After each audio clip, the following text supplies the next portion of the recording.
My dear students, आप सभी का स्वागत है। स्टूडेंट्स, आज मैं आप लोगों के लिए ये जो बिहार बोर्ड के जो बुक हैं उनका क्वेश्चन मतलब चैप्टर 1 करवा रहा हूँ, पर्यावरण और हम का। तो ये बुक का मैं चैप्टर 1 करवा रहा हूँ और ये मैं देखिए, मैं तो दिल्ली बोर्ड से वीडियो बना रहा था। मैंने सोचा बिहार से मैं हूँ तो बिहार बोर्ड के लिए भी वीडियो बनाऊँ, तो यानी 5 क्लास से स्टार्ट कर रहा हूँ और ये आप लोग देख रहे हैं, बहुत अच्छा लगेगा मुझसे अगर आप लोग कम्प्लीटली सही से पढ़ेंगे। और मेरे चैनल में 5th से लेकर 12th तक की जनरल तैयारी चलती है, फिर आपको इग्नू का प्रिपरेशन भी देखने को मिलेगा एंड लगभग जितने भी क्लास के हैं पढ़ाई यहाँ पर चलती है। तो आप लोग चैनल को जरूर सब्सक्राइब कर लीजिए और चलिए हम लोग स्टार्ट करते हैं पर्यावरण और हम। इसमें से सबसे पहले जो हम लोग कवर करेंगे आज फर्स्ट चैप्टर को करेंगे। आप लोग पूरे है ना मिलकर रहिएगा, पूरा एकदम है ना, पूरा कंप्लीटली समझना है। क्वेश्चन आंसर भी हम लोग करेंगे, क्वेश्चन आंसर भी करेंगे और ये पूरा बुक को भी रीडिंग करेंगे। अंडरस्टैंड, ध्यान से आप लोग समझिएगा। हमारा चैप्टर 1 है और इनका नाम क्या है, पटना से नाथुला की यात्रा। ये चैप्टर 1 है और इनका नाम है टाइटल क्या है, पटना से नाथुला की यात्रा। ध्यान से एक एक पॉइंट को समझना है। चलिए मेरे साथ पढ़ते चलिए। 8 नवंबर 2010 की ठंड भरी काली रात, ठंड से कांपते ठिठुरते लोग पटना जंक्शन पर मित्रों के साथ रेलगाड़ी की प्रतीक्षा, गंतव्य सिक्किम की राजधानी गंगटोक, अपने स्मारकों, सांस्कृतिक धरोहरों एवं विभिन्न परिवेशों की पहचान और उनके संरक्षण को जानने की लालसा। न्यू जलपाईगुड़ी रेलवे स्टेशन पर अगली सुबह उतरे। पहला पड़ाव था सिक्किम जाने के मार्ग में स्थित दार्जिलिंग। पहला क्या था पड़ाव, सिक्किम जाने के मार्ग में स्थित दार्जिलिंग। दूसरा दार्जिलिंग। तीसरा क्या है, दार्जिलिंग पश्चिम बंगाल राज्य का सुंदर पर्वतीय स्थल है। पश्चिम बंगाल का यानी दार्जिलिंग जो है पश्चिम बंगाल राज्य का सुंदर पर्वतीय स्थल है, यानी ऐसा स्थल है जहाँ बहुत सारे मतलब पर्वतें होते हैं और बिल्कुल हरा भरा वो जगह है, बहुत अच्छा लगता है। हरी भरी घाटियां वहाँ देखने को मिलती है, दूर दूर तक दर्शनीय हिमालय पर्वत श्रृंखलाएं वहाँ पे देखने को मिलेंगे। जैसे जैसे हम न्यू जलपाईगुड़ी से दार्जिलिंग की पहाड़ियां चढ़ते गए, ठंड बढ़ती गई और स्वेटर पर जैकेट भी डालना पड़ा। जैसे जैसे उसके अंदर जाते गए है ना, और दार्जिलिंग की पहाड़ियों पर चढ़ते गए तो वहां पर ठंड बढ़ती गई और स्वेटर जैकेट क्या हो गया, उसे डालना पड़ा। टाइगर हिल पर खड़े होकर सुबह सुबह सालों भर बर्फ से ढकी रहने वाली कंचनजंगा की सतरंगी बदलती चोटी को देखना अद्भुत था। कंचनजंगा की इस खूबसूरती को दार्जिलिंग और सिक्किम के पूरे 12 दिवसीय प्रवास में भी जी भरकर देखने के बाद भी मन नहीं भरा। मतलब कि कंचनजंगा की जो चोटी से जो देखने के बाद जो सतरंगी बदलती जो चोटी है उसको देखना बहुत अच्छा लगा और 12 दिवस तक वो लगातार देखा, फिर भी उसका जी नहीं भरा। ये है कंचनजंगा की तस्वीर, ठीक है, चोटी की तस्वीर। अंडरस्टैंड, बहुत सुंदर लगता, बहुत सुंदर लगता रियली में। आप देखिएगा, यूट्यूब में भी देख सकते हैं और रियली अगर कोई गए होंगे तो बहुत मजा आया होगा। अंडरस्टैंड। आगे आगे आपका क्वेश्चन आंसर यहाँ पर आता है। क्या है क्वेश्चन आंसर, किन दो राजधानियों की बात लेख में की गई है? तो वो राजधानी है आपका बिहार की राजधानी पटना और सिक्किम की राजधानी गंगटोक। इन दोनों के बारे में चर्चा की गई है। सुबह के समय बर्फ से ढकी कंचनजंगा चोटी कैसी दिखती है? तो सुबह के समय बर्फ से जो ढकी कंचनजंगा की जो चोटी है वो सप्तरंगी दिखती है।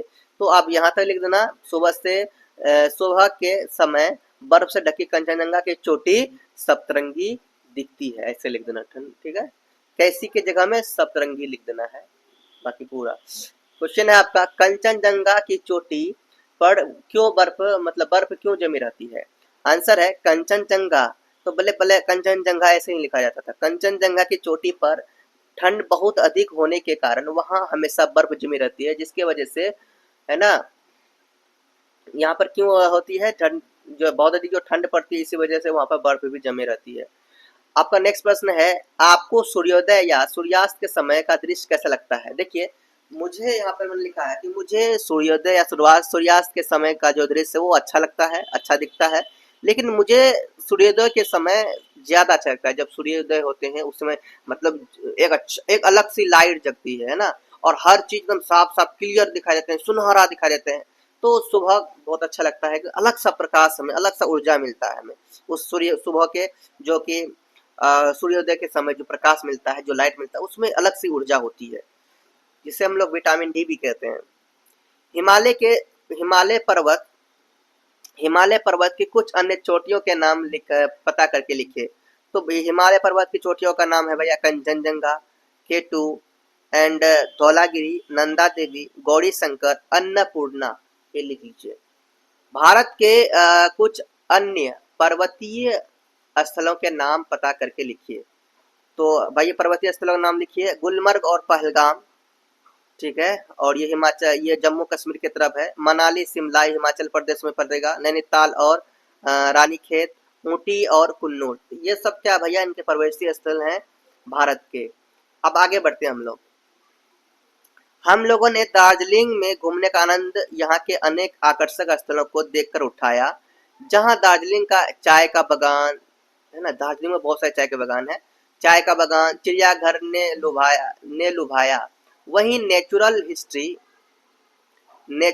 म्यूजियम है ना, अजायब घर, मैं गया हूँ वहाँ पे। लॉयड बॉटनिकल गार्डन और जूलॉजिकल जूलॉजिकल पार्क में क्रमशः पशु पक्षी, तितलियां, हिमालयी जीव जंतुओं ने विशेष रूप से हम सब लोगों का मन मोह लिया।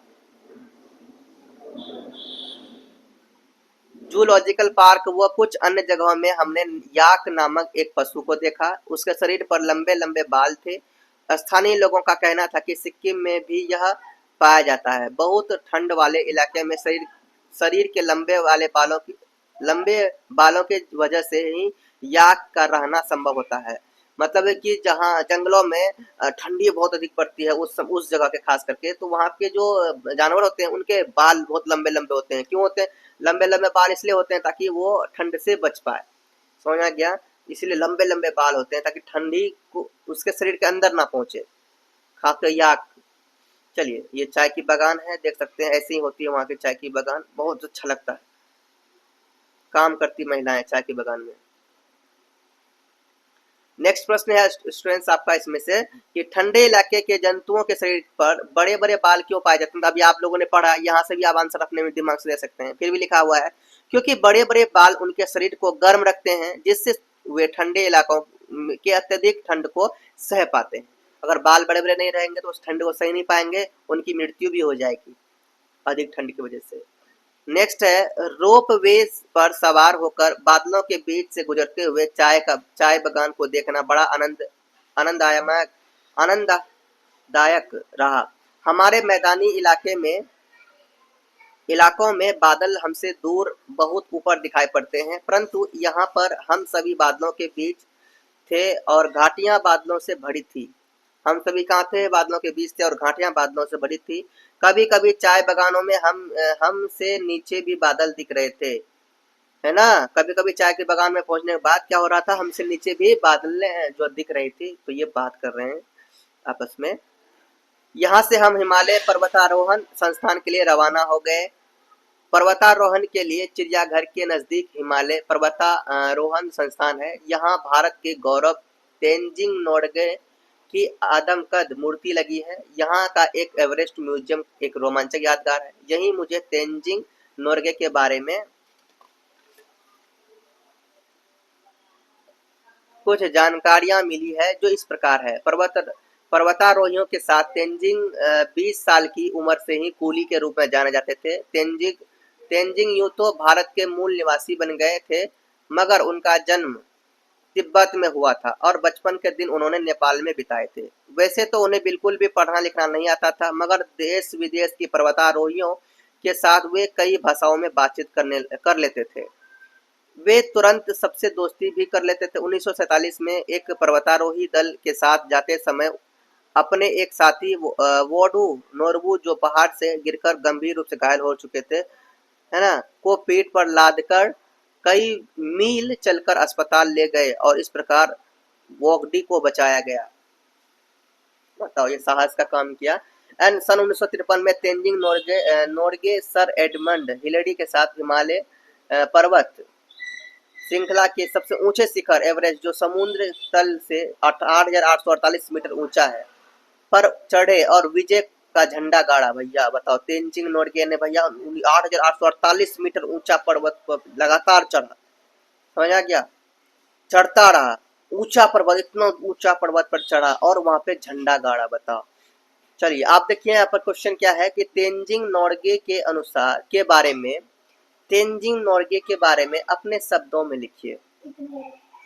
इसका आंसर हमने लिखा है, तेंजिंग नोर्गे के बारे में इसको लिखना जरूरी था, यहाँ पे मैंने लिखा, आप लोग मिला लीजिए, ठीक है। तो तेंजिंग नोर्गे एक प्रसिद्ध पर्वतारोही थे जिन्हें माउंट एवरेस्ट पर पहली बार सफलतापूर्वक चढ़ाई करने वाले 2 व्यक्तियों में से एक के रूप में जाना जाता है। उन्होंने 29 मई 1953 को एडमंड हिलेरी के साथ मिलकर विश्व की सबसे ऊंची चोटी माउंट एवरेस्ट 8,848 मीटर, जिसकी लंबाई है, पर कदम रखा। तेंजिंग नोर्गे का जन्म 1914 में हुआ था। वे नेपाल के एक शेरपा समुदाय से थे जो पर्वतारोहण में माहिर होते थे। कठिन से कठिन परिस्थितियों में भी उनका साहस, दृढ़ निश्चय और पर्वतारोहण कौशल अद्वितीय था। ये सब आप लोग वीडियो को रोक रोक के लिख लीजिए, अंडरस्टैंड। चलिए नेक्स्ट प्रश्न देखते हैं। नेक्स्ट हम लोग सबसे पहले पढ़ते हैं, हिमालय पर्वतारोहण संस्थान में हम लोगों ने काफी समय गुजारा और पर्वतारोहण के संबंध में जानकारी प्राप्त की। इस संस्थान को माउंट एवरेस्ट पर विजय की खुशी में 4 नवंबर 1954 ईस्वी में स्थापित किया गया था। पर्वतारोहण के लिए प्रशिक्षण लेना भी जरूरी होता है। पर्वतारोहण दलों को अपने साथ टेंट, रस्सी, पर्वतारोहण के लिए जरूरी औजार, पर्याप्त भोजन, पानी, गर्म कपड़े इत्यादि लेकर जाना पड़ता है। अब भारत में पर्वतारोहण के कई संस्थान हैं। अनेक लोगों ने कई चोटियां पर विजय भी हासिल की पर्वतारोहण के कारण। बताओ, इसके बावजूद हर दल के साथ एक ऐसा व्यक्ति जो वहीं का रहने वाला हो एवं पर्वतों पर चढ़ने में पारंगत हो, कूली तथा गाइड के रूप में चलता है। ऐसे गाइड को दार्जिलिंग में सिरदार कहा जाता है, जो मतलब कि कोई नया अजनबी कोई आता तो उनको सैर करवाता था, पहाड़ों वहाड़ों का घुमाना उमाना, ये सब उन्हें क्या कहा जाता था, सिरदार। यह बहुत सम्मान का पद है। तेंजिंग नोर्गे को भी सिरदार का उपाधि मिली थी। तेंजिंग नोर्गे को भी क्या मिला था, सिरदार का उपाधि मिली थी, जब उन्होंने अपने साथी को बचाया था, ठीक है। तो अभी नाम देखे थे साथी का, नोगटे नाम का, ठीक है, एडमंड हिलेरी। अभी आगे मिलेंगे आपको यहाँ पर। तो अब नेक्स्ट प्रश्न है, पर्वतारोहण के लिए क्या क्या तैयारी करनी पड़ती है। पर्वतारोहण के लिए क्या क्या, मतलब पर्वता को चढ़ने के लिए क्या क्या तैयारी करनी पड़ती है भैया। चलिए हम लोग इसका आंसर भी देखते हैं। इसका आंसर हम लोग देखते हैं, पर्वतारोहण के लिए क्या क्या तैयारी करनी पड़ती है। देखिए स्टूडेंट्स, इसका आंसर आप लोग यहीं से ले सकते हैं। यहाँ से आप लोग जो लाइन आपको अच्छा लगे यहाँ से लिखिएगा, है ना। यहाँ से लिखिएगा, पर्वतारोहण के लिए प्रशिक्षण लेना जरूरी होता है। यहाँ से यहाँ तक भी आप लिख सकते हैं, ठीक है। यहाँ से यहाँ तक आप लोग लिख सकते हैं, लिख लीजिए आराम से, कोई दिक्कत नहीं है। और आगे हम लोग पढ़ते हैं। संस्थान में पर्वतारोहण के काम आने वाली विभिन्न प्रकार की सामग्रियां संजोकर रखी गई है। यहाँ प्रशिक्षण की भी व्यवस्था है। पर्वतारोहण को ऊंचाइयों पर जाने के पश्चात विभिन्न प्रकार की कठिनाइयों का सामना करना पड़ता है। बारिश, आंधी, तूफान, अत्यधिक ठंड और ऑक्सीजन की कमी का मुकाबला करना पड़ता है। उन्हें विशेष प्रकार के बने जूते और कपड़े भी पहनने हो पड़ते हैं। ऑक्सीजन का सिलेंडर भी ले जाना पड़ता है, ठीक है। तो आगे पढ़ते हैं हम लोग।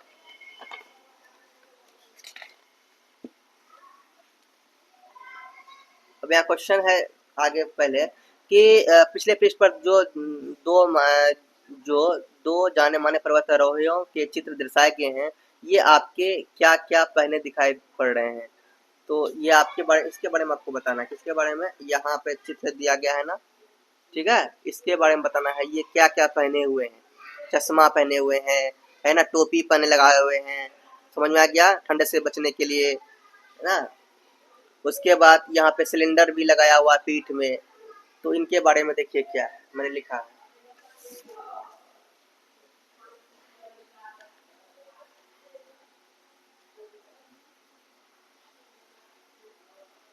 देखिए तेनजिंग नोर्गे और सर एडमंड हिलेरी विशेष प्रकार का पर्वतारोहण सूट। ये जो दोनों कौन थे? तेनजिंग नोर्गे और सर एडमंड हिलेरी थे। विशेष प्रकार का पर्वतारोहण सूट पहने हुए थे एंड आंखों की सुरक्षा के लिए बड़े बड़े चश्मे लगाए थे। पीठ पर ऑक्सीजन सिलेंडर थे और सिर की सिर की सुरक्षा के लिए विशेष प्रकार की टोपी पहने दिखाई पड़ रहे थे। अंडरस्टैंड? ये इसका आपका हो जाएगा आंसर। नेक्स्ट हम लोग पढ़ते हैं।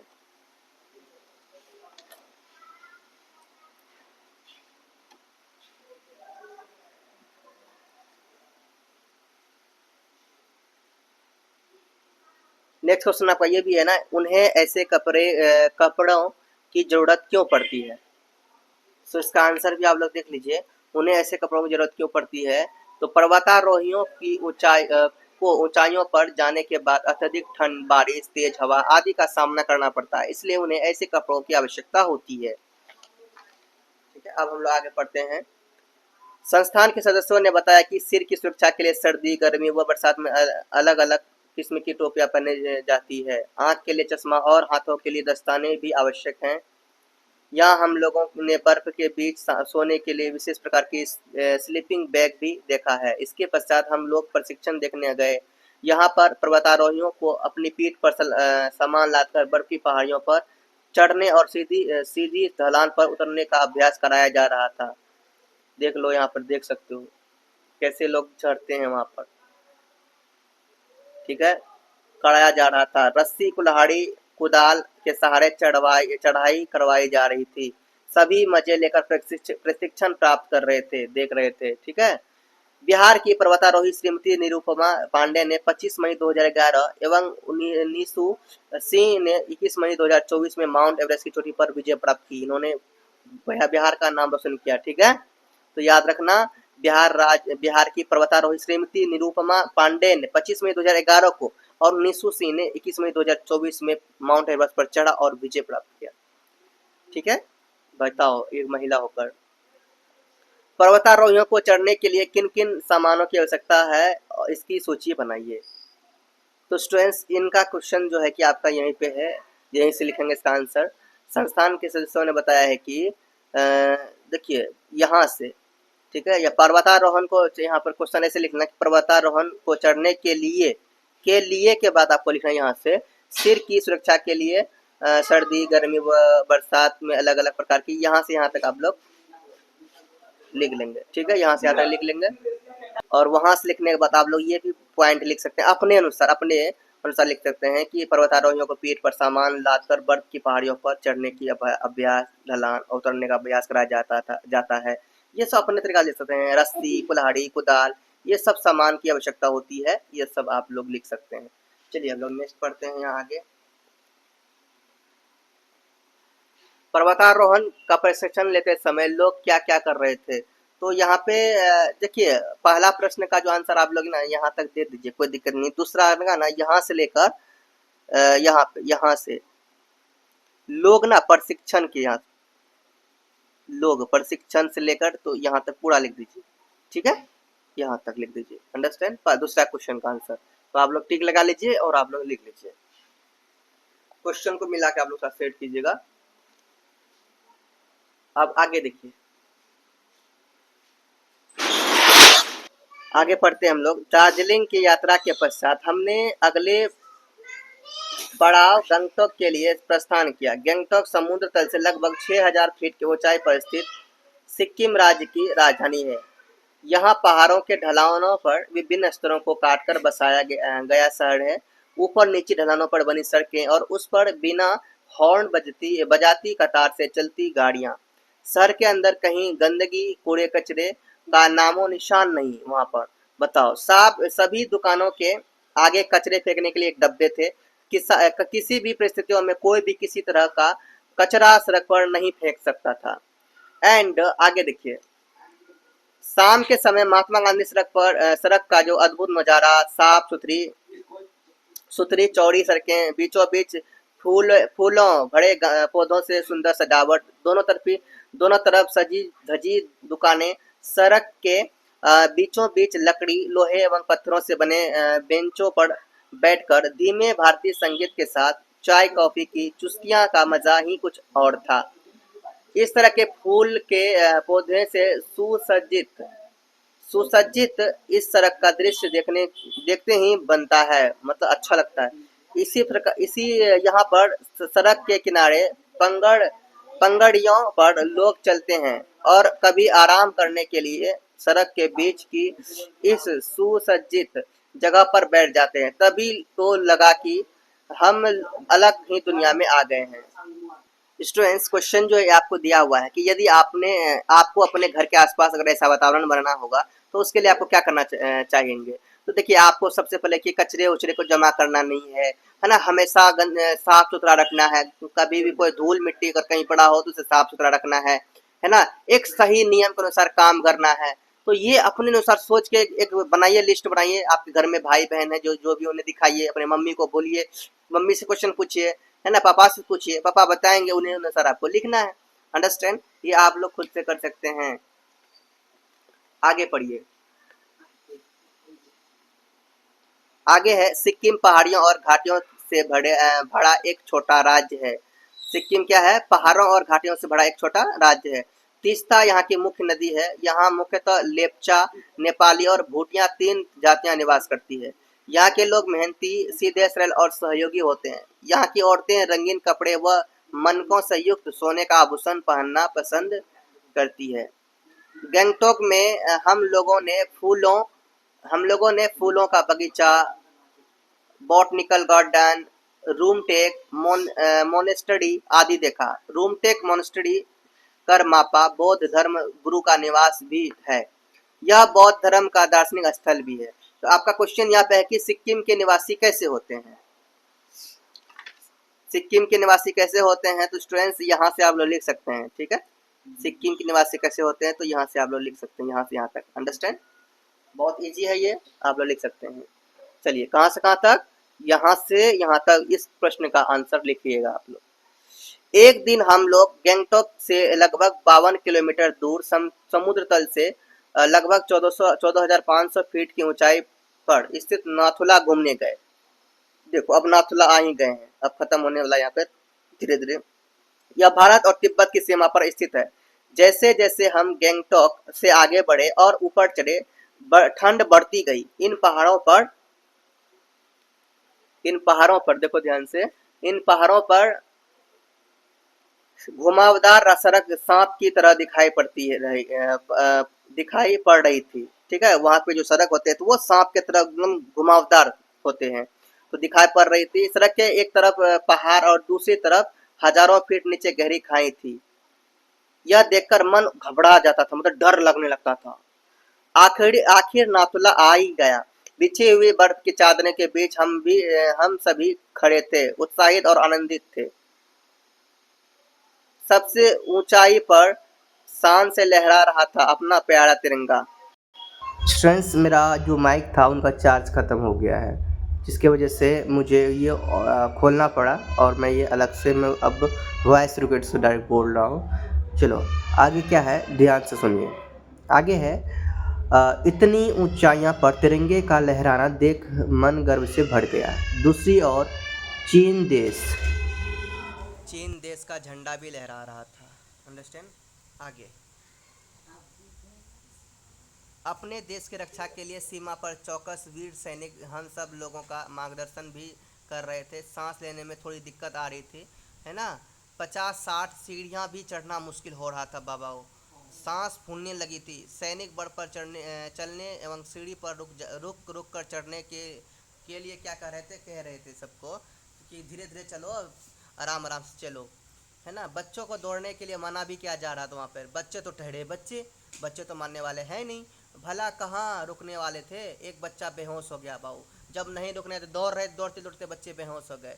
सभी चिल्लाने लगे, जल्दी कैंप ले आओ, ऑक्सीजन दो, ऑक्सीजन दो। सैनिक ने उसे तुरंत मेडिकल कैंप में पहुंचाया। प्राथमिक उपचार के बाद बच्चा स्वस्थ होकर वापस आ गया। अब देखो, क्वेश्चन पूछा गया आपसे कि वह बच्चा क्यों बेहोश हुआ, इसका आंसर लिखिए आप लोग। क्वेश्चन यही है, वह बच्चा क्यों बेहोश हुआ। वह बच्चा मना किए जाने के बाद भी लगातार दौड़ता रहा, जिसके कारण उसके शरीर में ऑक्सीजन की कमी हो गई और वो बेहोश हो गया। अंडरस्टैंड? इतना लिखना है। और नेक्स्ट प्रश्न देखिए, भारतीय सीमा पर सैनिकों ने तिरंगा, क्वेश्चन देख लेते हैं, यहाँ पे नहीं है आगे। तो नाथुला का रास्ता प्राचीन काल से सिल्क मार्ग के नाम से जाना जाता था। चीन के यात्री इसी कठिन मार्ग से चलना विक्रमशिला, पाटलिपुत्र, नालंदा और बोध गया तक आते थे। हमने यह लगभग 1 घंटा बिताया यहाँ पर लगभग कितने, यहाँ लगभग 1 घंटा बिताया। ऊंचे पर्वतीय स्थल अपने प्राकृतिक सौंदर्य, स्वच्छता, वातावरण और शांत माहौल से सभी को अपनी ओर आकर्षित करते रहेंगे। ऐसी भावना के साथ हम सभी लोगों ने वापसी की यात्रा भी शुरू कर दी। खत्म हो गया आपका। और यहाँ क्वेश्चन दिए गए हैं, भारतीय सीमा पर सैनिकों ने तिरंगा क्यों फहराया होगा, ये इसका आंसर देखिए। देखिए, भारतीय सीमा पर खड़े सैनिकों ने तिरंगा इसलिए फहराया था क्योंकि लहराते हुए तिरंगे को देखकर पता चल सके कि यह क्षेत्र भारत का है और बाहरी लोग यहाँ पर बिना अनुमति के ना आए। अंडरस्टैंड। अब क्वेश्चन नंबर नेक्स्ट देखते हैं। क्वेश्चन नेक्स्ट देखते हैं क्या है क्वेश्चन। क्वेश्चन आपका, अपने गांव या शहर की सड़क की तुलना गैंगटॉक के महात्मा गांधी मार्ग से कीजिए और लिखिए। जैसे मेरे गांव की सड़क पर बैठने के लिए कुर्सियां नहीं बनी है, महात्मा गांधी मार्ग पर सुंदर कुर्सियां बनी है। तो ये तुलना करके बताना है। जैसे क्या लिखा हुआ है, अपने गांव या शहर की तुलना गैंगटॉक के महात्मा गांधी के मार्ग से आपको करना है। तो इसका भी आंसर मैंने आप लोगों के लिए लिखा है। ये स्टूडेंट यहाँ पर देखिए, अपने गांव या शहर के सड़क की तुलना, ये मैं थोड़ा सा लाइन लिया आंसर यहाँ से। मेरे गांव की सड़क के किनारे पेड़ लगे हैं लेकिन उसमें सजावट की आभास नहीं हो रहा है। मेरे गांव की सड़कों के किनारे बैठने की कोई व्यवस्था नहीं है लेकिन वहाँ पर सड़कों के किनारे किनारे बैठने की व्यवस्था भी होती है। कुछ नेक्स्ट क्वेश्चन है, क्या आपने किसी देश का झंडा देखा है? यदि हाँ तो किस देश का देखा है? नाम लिखिए और झंडे का चित्र भी कॉपी में बनाइए। यहाँ पर देखिए, हाँ मैंने कई दूसरे देशों का झंडा देखा है। मैंने नेपाल, श्रीलंका, बांग्लादेश, पाकिस्तान, अमेरिका, रूस, यूक्रेन, इंग्लैंड, ऑस्ट्रेलिया आदि देशों का झंडा देखा है। ओके, तो इनका चित्र तो आप लोग बना सकते हैं। इनका चित्र, नेपाल का झंडा कैसा होता है, श्रीलंका का झंडा कैसा है, आप गूगल में सर्च करेंगे और आप लोग बना के चित्र दिखा देंगे। अंडरस्टैंड। बाकी आपका नेक्स्ट प्रश्न है, क्या आपने कक्षा के क्वेश्चन आपका देखिए ध्यान से। आप अपनी कक्षा के बच्चों का 4-5 समूह बनाइए। अपने समूह के लिए झंडा का डिजाइन चार्ट पर बनाइए। झंडे का यह डिजाइन आपने क्यों चुना है इसके बारे में देखो। ये तो आप लोग खुद से कर सकते हैं, है ना। नेक्स्ट क्वेश्चन देखिए, खुद से आप लोग पढ़ के ये 4-5 बच्चे का समूह बनाइए, खुद से ये कर सकते हैं। वैसे ये क्वेश्चन नहीं आने वाला है कुछ एग्जाम में। आपने कभी भी यात्रा की हो तो यात्रा के बारे में पढ़ा हो तो उसके बारे में बताइए। यात्रा कहीं आप लोग कहीं गए होंगे घूमने फिरने के लिए, तो उनमें जो यात्रा किए हैं कैसा लगा, कैसा अच्छा लगा, क्या लगा, नहीं लगा, कैसा रहा आपका यात्रा, उनके बारे में आपको बताना है। अपने मन से बताइए, कोई दिक्कत नहीं है। चलिए, आपका पूरा मेरे चैप्टर्स पूरा चैप्टर कंप्लीट हुआ। फर्स्ट चैप्टर पूरा कंप्लीट हो गया, क्वेश्चन आंसर भी करवा लिया, पूरा रीड भी करके समझाया। और ये आपका चैप्टर 2 है। चैप्टर 2 नेक्स्ट क्लास में करेंगे। आप लोग तब तक प्रिपरेशन कीजिए और चैनल को सब्सक्राइब नहीं किया तो चैनल को सब्सक्राइब कर लीजिए क्योंकि पूरा कंप्लीट तैयारी मैं आप लोगों को करवाऊंगा। चलिए मिलते हैं नेक्स्ट वीडियो में, तब तक के लिए बाय। जनरल स्टूडेंट्स बोलो, प्रेम से रहो, प्रेम से पढ़ो, प्रेम से बोलो।